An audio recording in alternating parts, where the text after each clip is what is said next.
Good evening दोस्तों, structure RS में आपका स्वागत है।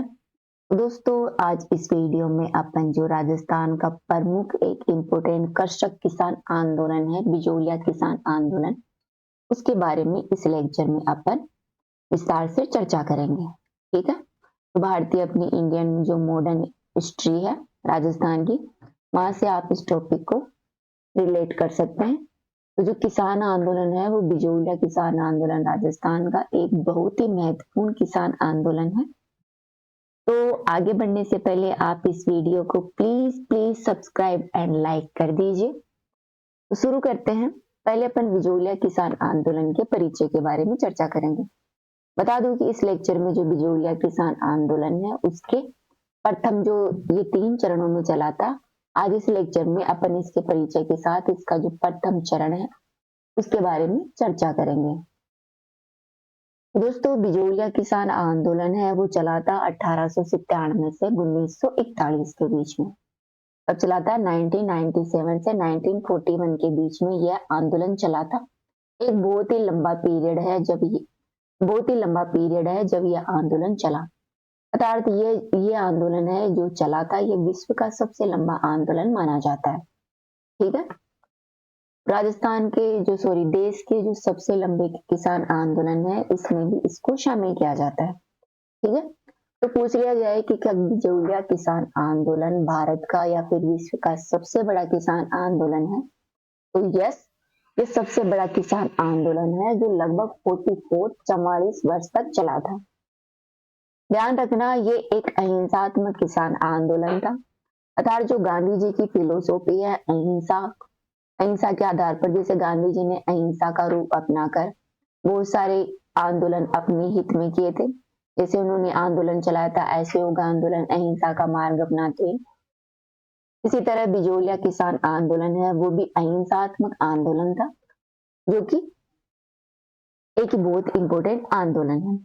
दोस्तों, राजस्थान का यह पहला संगठित आंदोलन माना जाता है। पूछ लिया जाए कि राजस्थान का पहला संगठित किसान आंदोलन कौन सा है, तो वो होगा अपना बिजोलिया किसान आंदोलन। दोस्तों, बिजोलिया आजादी से पूर्व है वो मेवाड़ का एक प्रथम श्रेणी का राज्य था। ठीक है, अतः जब भारत को आजादी नहीं मिली थी उससे पहले जो बिजोलिया क्षेत्र है वो जो अपना ऊपर माल का पठार है, जो बिजोलिया और भैंसरोगढ़ के बीच में आता है। बिजोलिया अपने भीलवाड़ा में है और भैंसरोगढ़ है वो चित्तौड़गढ़ में है। वहां का जो ऊपर माल का क्षेत्र है उसी क्षेत्र को बिजोलिया क्षेत्र में शामिल किया जाता है। तो वहां का जो मेवाड़ का क्षेत्र था वो की प्रथम श्रेणी का ये ठिकाना था। ठीक है, बिजोलिया क्या था, मेवाड़ का एक प्रथम श्रेणी का ठिकाना था। मेवाड़ में दोस्तों अपना जो चित्तौड़गढ़, उदयपुर आदि क्षेत्र आ जाते हैं, जो अपना साउथ राजस्थान है वो इसमें आ जाता है। ठीक है, आगे देखिए तो बिजोलिया किसान आंदोलन था, तो बिजोलिया ठिकाने में हुआ था जिसके संस्थापक अशोक परमार को माना जाता है। ठीक है, किसको माना जाता है, बिजोलिया किसान आंदोलन का संस्थापक। तो गाइस, जो अपना अशोक परमार है उनको इसके संस्थापक माने जाते हैं। दोस्तों, बिजोलिया को उत्मादी और विजयवल्ली के नाम से भी जानते हैं। ठीक है, तो ये नाम दे दे विजयवल्ली उत्मादी तो आप कंफ्यूज मत हो जाइएगा। दोस्तों, अशोक परमार है वो मूलतः जो गजनेर क्षेत्र है अपने भरतपुर का, वहां के रहने वाले थे। इनको राणा सांगा के द्वारा विशेष सेवा हेतु लगभग 256 वर्ग मीटर क्षेत्र में 96 गांवों का एक समूह दिया था, जिसे बिजोलिया जागीर भेंट की थी। ठीक है, अर्थात जो बिजोलिया जागीर है वो राणा सांगा ने अशोक परमार को दी थी। इसमें क्या था कि बिजोलिया जागीर थी, जो अशोक परमार है वो भरतपुर गजनेर के रहने वाले थे।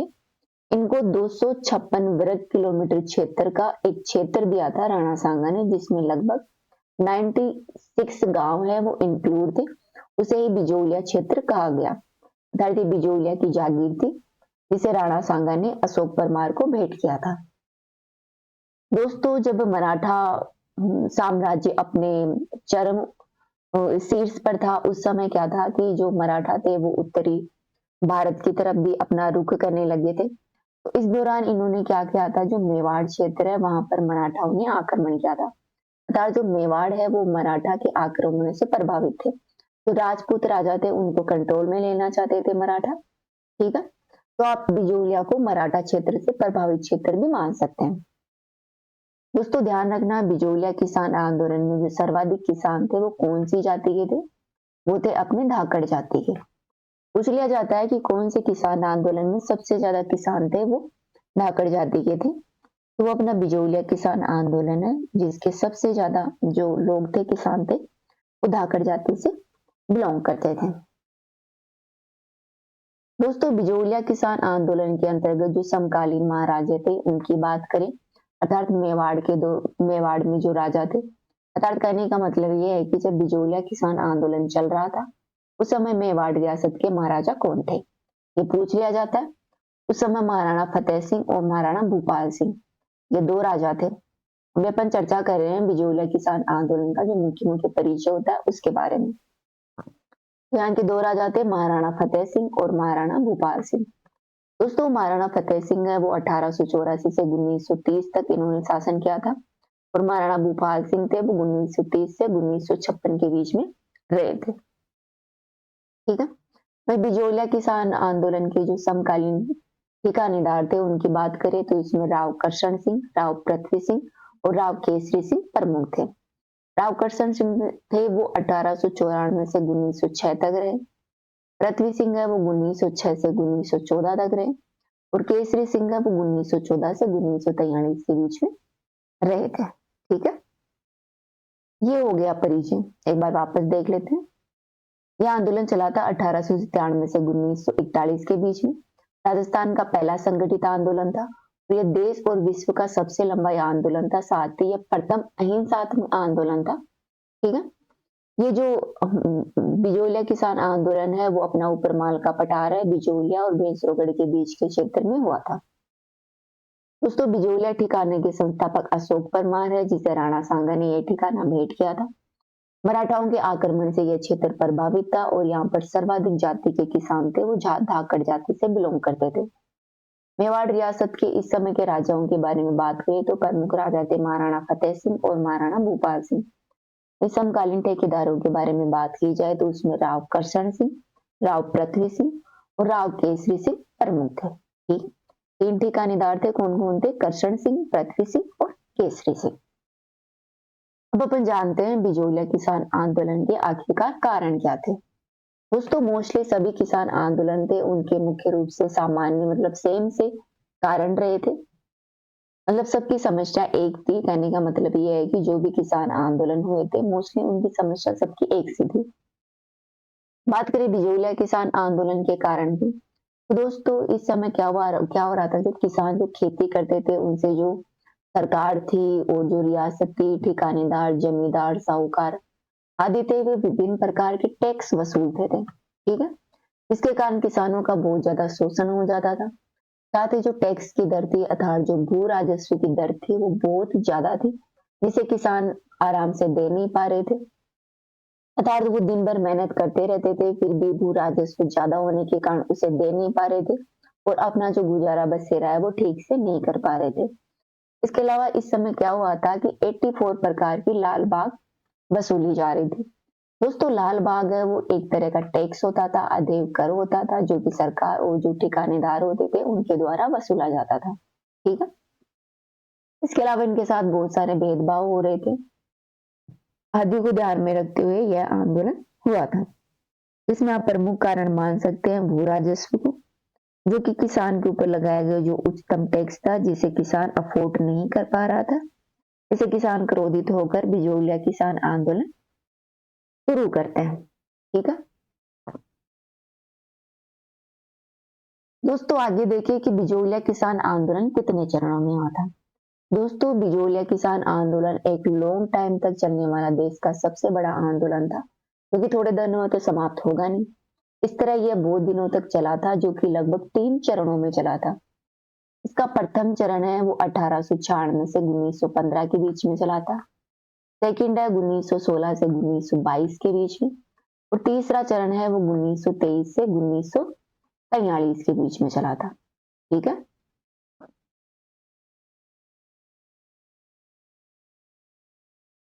ठीक है गाइस, पहला चरण कब चला था? 1896 से 1915 के बीच में चला था, 1916 से 1922 के बीच में, और 1923 से 1943 के बीच में इसका तीसरा चरण चला था। आज अपन चर्चा करेंगे इसके प्रथम चरण के बारे में, ठीक है। इसका प्रथम चरण शुरू करते हैं, जो कि चला था 1996 से 1915 के बीच में। दोस्तों, प्रथम चरण का नेतृत्व है वो किसने किया था, ये ध्यान रखना। ये किया था साधु सीताराम दास, ब्रह्मदेव और फतेहकरण चारण ने। तीन लोग थे जिन्होंने प्रथम जो बिजोलिया किसान आंदोलन था, जिसका फर्स्ट चरण चल रहा था, सेकंड स्टेज, इसका नेतृत्व किया था साधु सीताराम दास, ब्रह्मदेव और फतेहकरण चारण ने। दोस्तों, 1897 में क्या हुआ कि बिजोलिया के निकट एक गांव है, गिरधरपुरा गांव। वहां पर एक किसान था, गंगाराम धाकड़। उनके पिता की मृत्यु हो गई थी। उनकी डेथ के अवसर पर जो मृत्यु भोज होता है, वहां पर नानाजी पटेल और ठाकरे पटेल को तो किसानों के ऊपर जो अत्याचार हो रहे थे, वो जो शोषण हो रहे थे, उनकी शिकायतों से निपटान करने के लिए इन नानाजी पटेल और ठाकरे पटेल को चुना गया और उन्हें मेवाड़ के महाराणा फतेह सिंह से मिलने के लिए उदयपुर भेजा गया था, ठीक है। यहीं से इस आंदोलन की शुरुआत होती है। कहां से होती है? 1897 में क्या हुआ था, नानाजी पटेल और ठाकरे पटेल, ये दो किसान थे जो कि जागीरदारों की जो अत्याचार हो रहे थे, वो जो उनका शोषण कर रहे थे किसानों का, उनकी शिकायत लेकर ये महाराणा फतेह सिंह से मिलने के लिए उदयपुर गए थे। ये डिसाइड कहाँ हुआ था? ये हुआ था गिरधारपुरा गांव में। एक किसान था गंगाराम धाकड़, उसके पिता के मृत्यु भोज पर, ठीक है। तो दोस्तों, जब ये लोग गए, नानाजी पटेल और ठाकरे पटेल, इन्होंने जो मेवाड़ के महाराणा फतेह सिंह थे, उनको अपनी किसानों की जो समस्याएं थी उनके बारे में विस्तार से बताया। तो इसके रिस्पॉन्स में जो महाराणा फतेह सिंह था, उन्होंने क्या किया, एक हामिद हुसैन आयोग का गठन किया था। पूछ लिया जाता है कि हामिद हुसैन आयोग, जो जांच आयोग, वह किससे जुड़ा हुआ है? वो है अपने बिजोलिया किसान आंदोलन से, जिसका गठन किया था महाराणा फतेह सिंह ने किया था। किसकी सिफारिश पर किया था? नानाजी पटेल और ठाकरे पटेल जो किसान थे, उनकी शिकायतों के ऊपर इस आयोग की स्थापना की गई थी। क्या नाम था? हामिद हुसैन जांच आयोग। दोस्तों, हामिद हुसैन जांच आयोग ने था, उसने किसानों की जो शिकायतें की थी, अर्थात उन्होंने कहा था कि जमींदार उनका शोषण कर रहे हैं, उनसे भू राजस्व अधिक वसूला जा रहा है, तो उन शिकायतों को उन्होंने सही बताया था। रिपोर्ट पर महाराणा ने जो जागीरदार थे उनको चेतावनी दी और कुछ लागतों को कम करने के लिए कहा, लेकिन मेवाड़ राज्य द्वारा ठिकानों के विरुद्ध कोई कार्यवाही नहीं की, जिसके कारण क्या हुआ कि जो राव करशन सिंह था, उसका हौसला बढ़ गया और उसने नानाजी पटेल और ठाकरे पटेल थे, उनको बिजोलिया से निवासित कर दिया, वहां से बाहर कर दिया, ठीक है। तो क्या हुआ था कि जो नानाजी पटेल और जो ठाकरे पटेल है, वो अपनी सिफारिश लेके मेवाड़ के महाराणा फतेह सिंह के पास गए। फतेह सिंह ने हामिद हुसैन जांच आयोग गठित किया। हामिद हुसैन जांच आयोग ने किसानों की सिफारिश को उनको सही ठहराया। तो महाराणा ने जो जागीरदार थे उनको चेतावनी देकर छोड़ दी, लेकिन कोई कार्यवाही नहीं की। कोई कार्यवाही नहीं की तो जो राव करशन सिंह था, उनका हौसला बढ़ गया कि ये तो ऐसे चलता रहता है। तो हौसला बढ़ जाने के कारण इन्होंने क्या किया, जो नानाजी पटेल थे और जो ठाकरे पटेल थे, जो अपनी सिफारिश लेकर महाराणा फतेह सिंह के पास गए थे, इनको बिजोलिया से निवासित कर दिया। फिर आगे क्या हुआ? आगे 1930 में जो राव करशन सिंह था, जो ये ठिकानेदार था, उन्होंने क्या कर दिया, चौवरी कर लगा दिया। पूछ लिया जाता है चौवरी कर किसने लगाया था और कब लगाया था? तो दोस्तों, चौवरी कर है वो राव करशन सिंह ने लगाया था 1903 में, ठीक है। दोस्तों, इसके विरोध में क्या किया, किसानों ने खेती में जो हल चलाना बंद कर दिया और जो सीमावर्ती क्षेत्र थे वहां की ओर पलायन कर गए, अर्थात दूसरी जगह जाकर ये खेती करने लगे, ठीक है। तो फिर इससे क्या हुआ कि जो राव का जो ठिकाना था, करशन सिंह का जो ठिकाना था, वहां पर खेती कम होने लगी, उसको राजस्व की प्राप्ति कम हुई। इससे क्या किया, जो करशन सिंह थे उन्होंने क्या किया, जो चौवरी कर था उसको आधा कर दिया। तो लगान था जो 1/2 लिया जाता था, आधा लिया जाता था, उसे 2/15 कर दिया और जो कुछ अन्य प्रकार की लागतें थी उनको भी समाप्त कर दिया, ठीक है। इस तरह किसानों के असहयोग और अहिंसात्मक तरीकों से इस विरोध को जीत लिया गया। ठीक है, ठीक है। तो क्या हुआ, 1903 में राव करशन सिंह ने चौरी कर लगाया, इसको विरोध में किसानों ने हल जोतना शुरू बंद कर दिया और सीमावर्ती राज्यों में चले गए, वहां पर चले गए।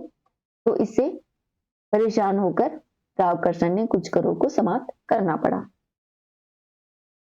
आगे बात करें दोस्तों, 1906 में पृथ्वी सिंह जागीरदार बन जाता है। ठीक है, राव करशन सिंह के बाद में पृथ्वी सिंह जागीरदार बना। इन्होंने क्या किया, एक तलवारबंदी नामक नई लागत लगा दी।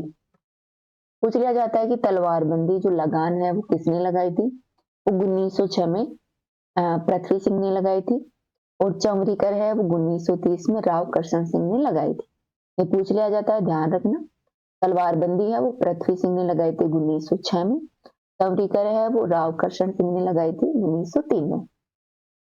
दोस्तों तलवारबंदी जब लगा दी गई तो 1905 में दी गई जो रियायत थी उनको राव पृथ्वी सिंह ने समाप्त कर दिया, जो कि राव करशन सिंह ने दी थी। दोस्तों इससे क्या हुआ, जो पुराने कर थे उन्होंने वर्दी कर दी, और गन्ने का जो लगान था वो 2 गुना कर दिया, और फसले पर जो कुत्ते होते थे उसकी एक तरह की जो लगान होती थी वो सख्ती से की जाने लगी। ठीक है, ये काम किए राव पृथ्वी सिंह ने, जो कि एक तरह का जागीरदार था। इसने क्या किया, तलवारबंदी नामक नया कर लगा दिया। 1905 की जो राव करशन सिंह ने रियायत दी थी उनको समाप्त कर दिया, जो पुराने टैक्स थे उसमें वृद्धि कर दी, गन्ने के लगान को दुगुना कर दिया, और जो फसल पर जो लगान थी उसको सख्ती से वसूला जाने लगा। दोस्तों इससे क्या हुआ कि 1913 में 100 किसानों के साथ जो साधु सीताराम दास थे, ब्रह्मदेव और पथय चरण थे, साथ ही पृथ्वी सिंह से मिलने के लिए बिजौलिया पहुंचे, लेकिन पृथ्वी सिंह है वो उन्होंने मिलने से इनको मना कर दिया। ठीक है, जब 1906 में पृथ्वी सिंह ने जो तलवारबंदी कर लगाया था उसके खिलाफ 1913 में लगभग 100 किसान एकत्रित हुए, वो भी 3 लोगों के नेतृत्व में, साधु सीताराम दास, ब्रह्मदेव और फतेहकरण चारण के नेतृत्व में। ये राव से मिलने गए, लेकिन राव ने कहा कि मना कर दिया। इसके विरोध में किसानों ने क्या किया कि जो जब राव नहीं मिले तो इसके विरोध में किसानों ने भूमि पर हल जोतना बंद कर दिया, पड़ोसी राज्यों में वे खेती करने लगे। इससे क्या हुआ, किसान जो ठिकाना था उसको हानि हुई। इसके विरोध में क्या किया, जो पृथ्वी सिंह था ठिकानेदार, इसने दमनकारी नीति का रवैया अपनाया। इन्होंने क्या किया कि जो अपना साधु सीताराम दास थे उनके एक पुस्तकालय में नौकरी लगी हुई थी, उस नौकरी से इनको निकाल दिया गया, तथा जो किसान थे बहुत सारे किसानों को जेल में बंद कर दिया गया। फतेहचारण और ब्रह्मदेव थे उनको बिजौलिया से निवासित कर दिया। ये काम के जब किसानों ने जो खेती करना बंद कर दिया तो जो पृथ्वी सिंह का ठिकाना था उसको हानि होने लगी। इस पर जो अपना पृथ्वी सिंह था उसने दमनकारी रवैया अपनाया, साधु सीताराम को पुस्तकालय से निकाल दिया, किसानों को जेल में डाल दिया, और फतेहचरण तथा ब्रह्मदेव को बिजौलिया से निवासित कर दिया। दोस्तों आगे क्या हुआ कि 1914 में केसरी सिंह अल्पवयस्क था जो कि जागीरदार बना। कौन बना, केसरी सिंह, लेकिन इसका प्रशासक बना था अमर सिंह राणावत। ठीक है, पृथ्वी सिंह के बाद में जो जागीरदार बना था वो केसरी सिंह बना। केसरी सिंह 1914 में जागीरदार बना था, जो कि इसकी आयु कम होने के कारण इसका प्रशासक बना था अमर सिंह राणावत। दोस्तों अमर सिंह राणावत ने क्या किया है कि जो लगान का 2/5 की जगह 1/3 कर दिया। तक्की हल्का पुला लगाते समय जो लागतें थी उनको इन्होंने समाप्त कर दिया।